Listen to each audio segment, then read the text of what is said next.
Análise agora no Now à meia-noite com Afonso Moura. Boa noite e bem-vindo. Boa noite. Hoje dia marcado por este frente a frente entre Zelensky e Donald Trump. O que é que podemos destacar deste encontro?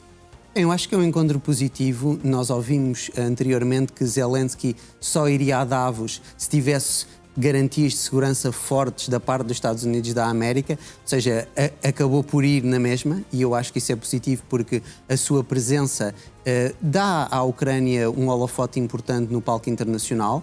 Falou com Donald Trump insistiu, nós estávamos a ouvi-lo há pouco, que está muita gente a morrer. E, de facto, é muito importante insistir nesse ponto. Eu acho que, por vezes, nós temos, quando estamos longe da linha da frente, temos a ideia que é uma espécie de um jogo de vídeo. Quer dizer, as pessoas estão a morrer, mas como não são nossos vizinhos, nossos familiares, nós não os conhecemos, é um bocado abstrato. Ora, para os ucranianos não é abstrato de todo. E Donald Trump insiste sempre nisso e eu acho que é bom.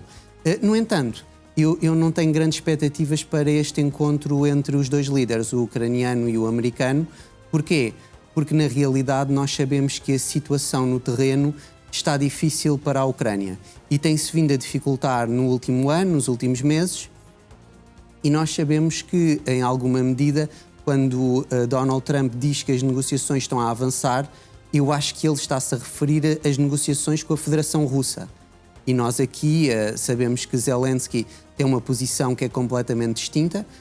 A meu ver, ele continua a insistir que aqueles 4 oblasts que foram anexados pela Rússia fazem parte do território ucraniano e ele não quer cedê-los, e isso coloca-nos numa posição extremamente difícil. Agora, é verdade que existe um desgaste importantíssimo na realidade ucraniana, na sua sociedade, e isso demonstra-nos que 2026 pode ser mesmo o ano em que este conflito armado acaba, Bruna. Eu espero que isso aconteça. Seria a melhor opção, sem dúvida, para a Ucrânia. Para a Rússia seria outra história. Mas também vemos aqui Zelensky, em alguma medida, a dizer que a Europa deve ter este tal exército de 3 milhões de soldados.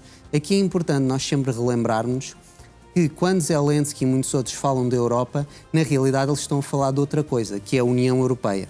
Por exemplo, Zelensky está a combater a Europa neste momento porque está a combater a Rússia. A Rússia é um país europeu, nesse sentido há uma grande realidade europeia que vai para lá da União Europeia. Não é só o Oriente, o Ocidente também. Gosto sempre de recordar que a Noruega é um membro fundador da NATO, vai ser importantíssimo na defesa do Ártico neste século XXI, em conjunto com os Estados Unidos da América, mas não faz parte da União Europeia. Sabemos também que o Reino Unido já fez parte e neste momento não faz. E quando Zelensky apela aqui a este exército europeu, ele está a apelar a algo que é bastante complexo, porque se nós formos a ver, as competências do exército e as competências diplomáticas pertencem aos Estados-membros. Ou seja, não pertencem à União Europeia, não pertencem à Comissão. Aqui há esta diferenciação das competências. Por exemplo, nós sabemos que recentemente temos esta questão do acordo com os países da América do Sul, o Mercosul, foi aprovado, apesar de nem todos os países terem votado positivamente. A França, por exemplo, votou contra. E aqui é uma competência, de facto, da União, que é esta parte do comércio exterior com outros blocos. Na questão do Exército, o Exército toca num ponto fundamental da soberania estatal e é muito difícil nós imaginarmos aqui o que é que vai acontecer. Mas é também importante, acho eu, tocarmos, Bruna, naquilo que Merz disse, o líder alemão, que ele falou também em Davos e disse que nós não sabemos bem a quem é que ele estava a referir, se era aos alemães, se eram aos membros da União Europeia. Ele diz: nós vamos proteger a Groenlândia, vamos proteger a Dinamarca e vamos proteger o Norte. Ora, o Norte aqui, nós sabemos, o inglês não é a sua língua materna, é um bocado ambíguo, não sabemos bem se ele estava a referir-se do Norte da Alemanha, onde de facto está a Dinamarca e depois está também o resto da Escandinávia, com a Noruega e com a Suécia, ou se ele aqui no Norte se estava a referir ao Ártico, ou ainda àquilo que naquela zona se chama o Mar do Norte às vezes, ou também o Mar Germânico, que é uma espécie daquele mar em triângulo entre a Noruega, a Holanda e a parte oriental da Grã-Bretanha. Por isso, Merz aqui, em alguma medida, foi ambíguo e tem esta ideia. Agora, é assim, Merz não fala pelos portugueses. Quem fala pelos portugueses é Marcelo Rebelo de Sousa e também Luís Montenegro, E nós temos sempre que nos recordar que esta ideia do exército europeu tem dois precedentes históricos. Ou seja, temos a tentativa de Napoleão Bonaparte no século XIX e temos a tentativa de Adolf Hitler no século passado. Ou seja, nós aqui temos que ser realistas. Um exército, Bruna, normalmente precisa de uma língua em contínuo. Se as pessoas não têm noção disto, na Primeira Guerra Mundial, nós sabemos que os italianos, os seus altos patentes do exército, falavam em francês. Porque em Itália, de facto, não havia uma homogeneidade linguística. Aquilo que nós hoje chamamos o italiano é da zona de Florença, ali por aquelas partes. E aqui é esta importância. Este exército europeu ia receber ordens em que língua? Ia receber ordens em alemão? Ia receber ordens em francês? Ia receber ordens para alguns em polaco? Já há aqui um problema. Eu, por exemplo, não falo polaco. Os franceses normalmente também não o fazem. E nós temos aqui, mais uma vez, esta diversidade europeia que cria grandes problemas à criação de uma unidade, de facto, com uma só voz no cenário internacional. Eles também referiram estão quase prontos os documentos para pôr fim a uma guerra na Ucrânia. Quando o Zelensky, foi ele que disse, quando diz que de facto estes documentos estão iminentes, o que é que significa na prática? Que estamos perto da paz? Eu seria mais cauto. Eu acho que nós já ouvimos que estávamos perto da paz a determinados momentos. Por exemplo, no ano passado, isso foi dito várias vezes quando Donald Trump retornou à Casa Branca. Eu acho que nós temos que ser prudentes. Eu espero que sim, espero que ele tenha razão e que a paz esteja perto. No entanto, nós sabemos que também existiu outra vez mais uma daquelas reuniões em que Vladimir Putin recebeu Steve Witkoff e Jared Kushner na Rússia. É algo que nós já vimos acontecer várias vezes. E Donald Trump gosta sempre de dizer que nós estamos perto e estamos a alcançar quase esta paz. Mas quando ele fala nestes documentos, pode ser de facto um plano de paz, princípios gerais ou um acordo concreto? É assim, eu vejo com muita dificuldade a Rússia abrir mão de conquistar o resto do Oblast de Donetsk. Isso foi um dos pontos nas negociações que estava a encravar toda esta situação. Nós sabemos que muito recentemente os russos tomaram Pokrovsk, também na parte mais a norte desse oblast, Seversk, e agora estão a progredir também em Konstantinovka, que seria o último ponto de defesa bastante importante antes de Kramatorsk e Sloviansk. E eu acho que falar aqui de um acordo, temos que ver quais é que seriam as modalidades. A Ucrânia está pronta para desmilitarizar e desnazificar, ou seja, aqueles dois pedidos da Federação Russa desde 2022. Bem, eu não tenho a certeza. Nós sabemos que há uma parte que é uma parte minoritária na sociedade ucraniana, mas é uma parte que depois de 2022 tem ganho mais preponderância. Muitas vezes mencionamos o Slovoboda ou o Batalhão Azov, ou seja, são grupos que têm uma ideologia bastante radical e nós sabemos que a Rússia, em alguma medida, mesmo Oblast que não anexou, estou a pensar naqueles fronteiriços como, por exemplo, Sumy ou Kharkov, quer uma desmilitarização total desses territórios. Eu não sei, talvez Putin consiga ser vergado por Donald Trump caso exista de facto um problema interior na sociedade russa e na economia russa e Putin pense que, bem, cheguei ao meu limite, não posso continuar este conflito porque isto depois vai-me criar problemas internos. Se Putin estiver a chegar a esse ponto, alguns analistas, eu discordo, mas alguns analistas dizem que ele está a chegar a esse ponto, aí sim poderíamos ver um acordo, mas um acordo sempre que contaria com a totalidade do Oblast de Lugansk e de Donetsk em mãos russas. Zaporizhia e Kherson, desde o Alasca, Putin está preparado para deixar a linha da frente onde ela está e não conquistar o resto de 25% a 20% desse oblast. Trump deixou também uma mensagem para o próprio Vladimir Putin. Disse que a guerra tem de terminar. Tem peso real ou é, sobretudo, simbólico? Eu creio que não. Eu creio que não tem peso. É assim, Donald Trump, de facto, pode dar ordens a muitos líderes, e nós vemos isso a vários líderes da União Europeia que, em alguma medida, acabam por se subjugar à vontade de Donald Trump em determinados momentos, mas Vladimir Putin e Xi Jinping ou mesmo Narendra Modi na Índia, não são líderes de facto que consigam ser vergados pelo poder norte-americano. E isto é uma espécie de ralhete, vá lá, que Donald Trump dirige face a Vladimir Putin, mas Putin tem continuado bastante firme. E nós temos também que perceber que, dentro da Federação Russa, Putin não é dos mais radicais. Ou seja, à esquerda de Putin e à direita de Putin, nós temos ideólogos, pensadores, temos também gentes do Partido Comunista Russo que ainda existe, que exigem muito mais do que aquilo que está a acontecer. Nós aqui nunca nos podemos esquecer que Putin, até este momento, e nós estamos quase a atingir a marca dos 4 anos, conseguiu gerir muito bem os problemas internos da sociedade russa, a sua operação militar especial, como ela chama, e as relações internacionais. E eu fiz referência à Modi e à Índia. Os Estados Unidos da América, quando isto começou em 2022, Bruna, pensaram que a Índia ia tomar uma postura muito mais hostil vis-à-vis da Federação Russa. Mas isso não ocorreu. Isso foi uma grande falha na análise da diplomacia norte-americana e, por isso mesmo, a Índia, sendo o país mais populoso do mundo e um aliado histórico de Moscou, já desde os tempos da Guerra Fria, dá aqui uma margem de manobra muito grande à Federação Russa. Muito bem. Olhando para a questão da Groenlândia, que está no centro também das atenções, o primeiro-ministro já da Groenlândia afirmou que não vai negociar a soberania, mantém a posição. O que é que podemos esperar daqui para a frente? Bem, aqui eu acho interessante ele estar a usar esta palavra, que é uma das palavras mais importantes, que é a palavra soberania. Como nós sabemos, ele é o primeiro-ministro da Groenlândia. Ora, nós não temos um primeiro-ministro nem nos Açores nem na Madeira.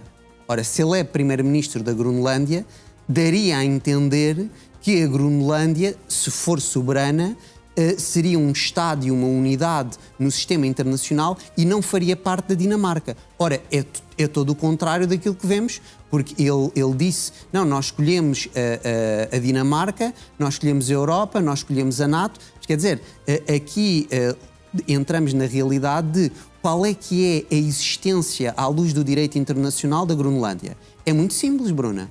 A Groenlândia não existe, como Taiwan. Ou seja, a Groenlândia é parte integrante do Estado dinamarquês.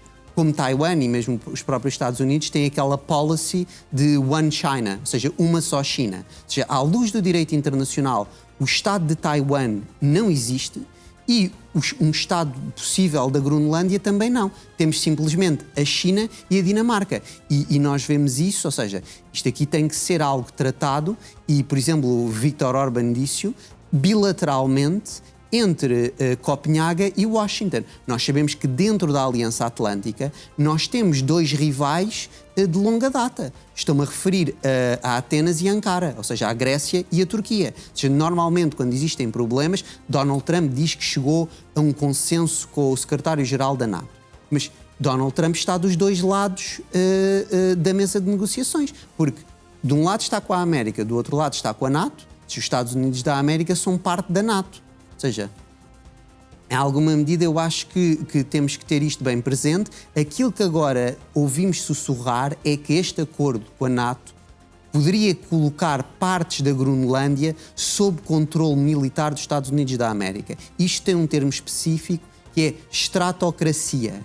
É algo que acontece, por exemplo, em Chipre, com as bases de Akotir e de Kelia, vis-à-vis da coroa britânica. Ou seja, nós temos Chipre, que é parte da União Europeia. Depois temos a República do Norte de Chipre, que os turcos invadiram em 74, que é um Estado que não é reconhecido pela maior parte dos Estados, mas é reconhecido pela Turquia. Então temos essas 2 divisões e depois, que é o legado colonial, temos esta base britânica que é gerida militarmente, a tal estratocracia. Estamos a dizer agora que se calhar na Groenlândia os americanos vão fazer isto que os britânicos fazem em Chipre. Temos que aguardar.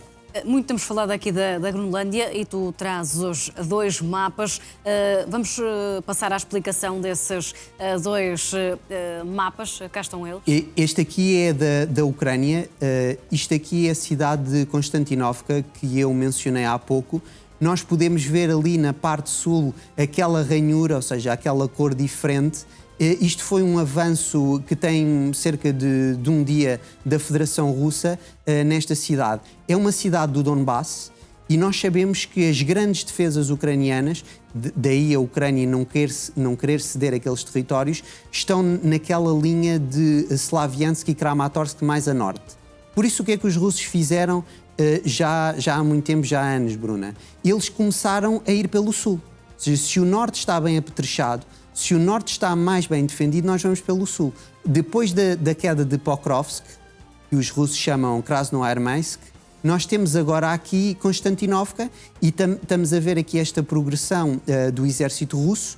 É uma progressão que é lenta, como todas aquelas que existem, mas é uma progressão que se junta também àquelas que vemos em Zaporíжia. Ou seja, na parte sul da frente, os russos estão a progredir lentamente, mas ferozmente. Ou seja, os ucranianos não parecem, de facto, conseguir fazer contra-ataques para criar problemas ao exército da Federação Russa. Isso aconteceu num ponto, no Oblast de Kharkov, ao pé da cidade de Kupiansk.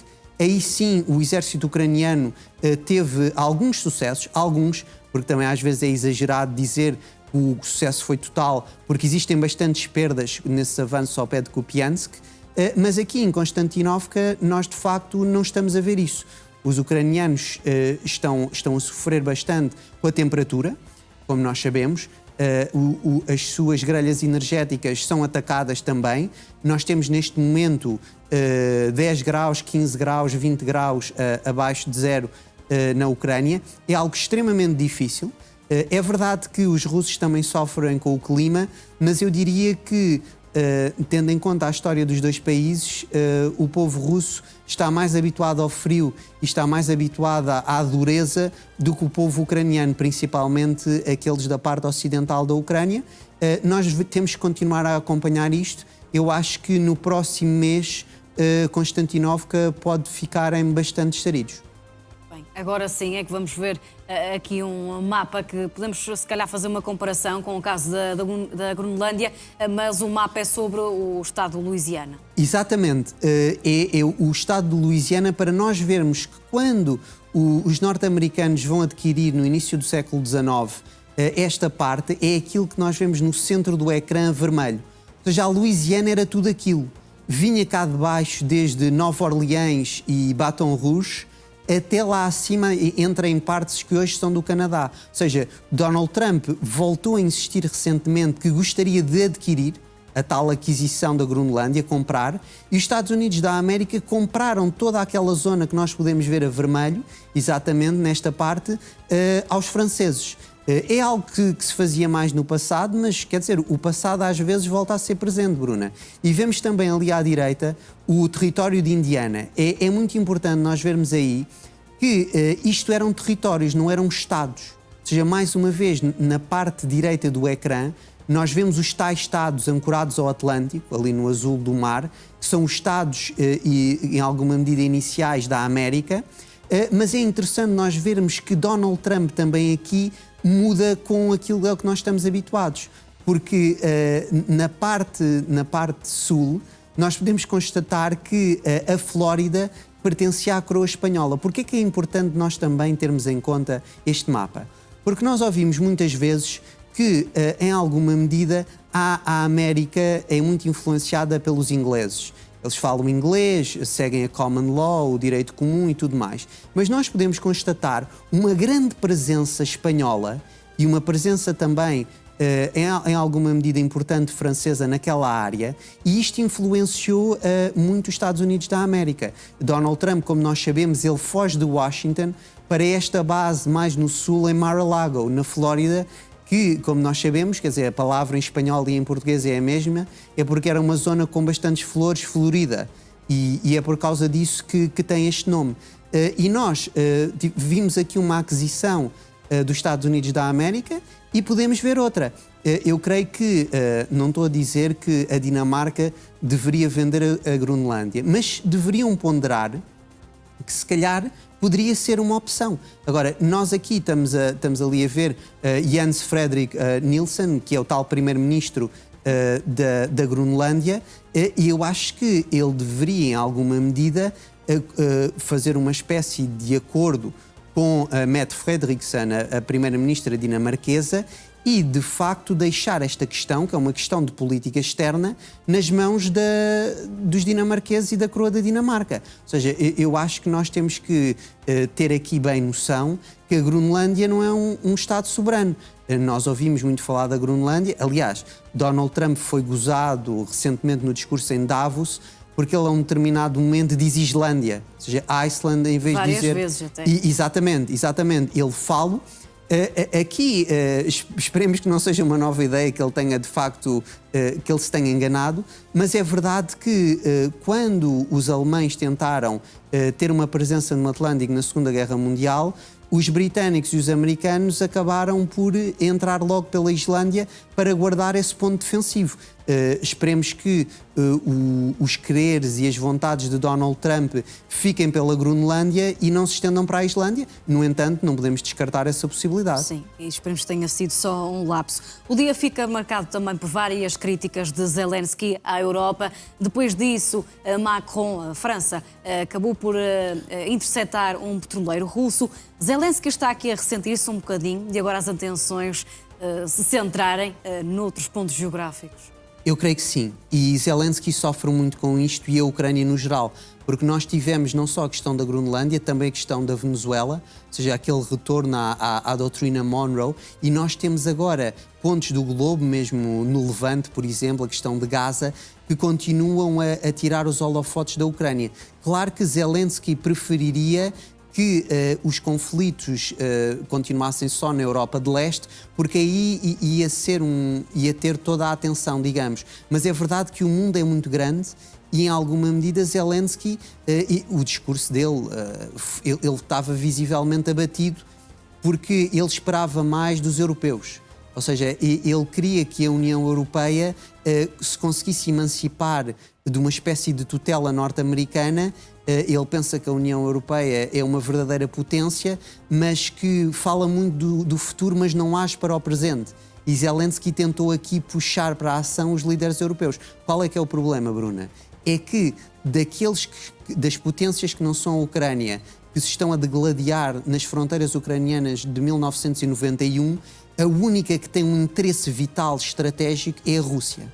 Ou seja, os Estados Unidos da América, a própria Grã-Bretanha e a França não têm um interesse estatal estratégico vital na Ucrânia. E isso faz com que, em alguma medida, eles tenham uma visão muito mais distante do conflito, que é uma visão que, em alguma medida, está removida daquela que Zelensky almejaria para uma Europa unida. O problema agora aqui é este tal de caleidoscópio, nós estávamos ali a ver, e ele menciona também, em alguma medida, que a Europa é constituída de médias e pequenas potências. Quer dizer, eu acho que isto, ele devia ser mais cauto com as palavras que usa, porque chamar à França e à Grã-Bretanha, a Grã-Bretanha se calhar não, mas normalmente está inserida na Europa, não já na União Europeia, médias potências. Gostaria de relembrar ao Zelensky que a França e a Grã-Bretanha são membros permanentes do Conselho de Segurança das Nações Unidas. Quer dizer, se nós vamos dizer que a França, que é uma potência nuclear, que é um membro permanente do Conselho de Segurança das Nações Unidas, é uma média potência, e ainda por cima Macron disse-o não há muitos dias, que quando houve o corte em parte da comunicação que o exército ucraniano estava a receber por parte de Washington, foi Paris que passou a fornecer 2/3 dessa informação, dessa intelligence estratégica para ajudar as tropas ucranianas. Ou seja, acho que não faz sentido Zelensky dizer isso, mas ele estava visivelmente abatido e é assim, eu não vou dizer que foi um discurso desesperado, mas sentiu-se algum desespero nas palavras de Zelensky e ele percebe também que, à medida que o conflito continua e que as tropas ucranianas sofrem no terreno com as perdas que vamos visualizando, ele fica numa posição cada vez mais dura internamente. E ele, em alguma medida, queria espicaçar a União Europeia para uma ação mais forte. No entanto, eu creio que será difícil vermos a Europa a aventurar-se como ele desejaria. Muito bem. Afonso Moura, obrigada pela análise e uma boa noite. Obrigado, até amanhã. Cá estaremos à mesma hora.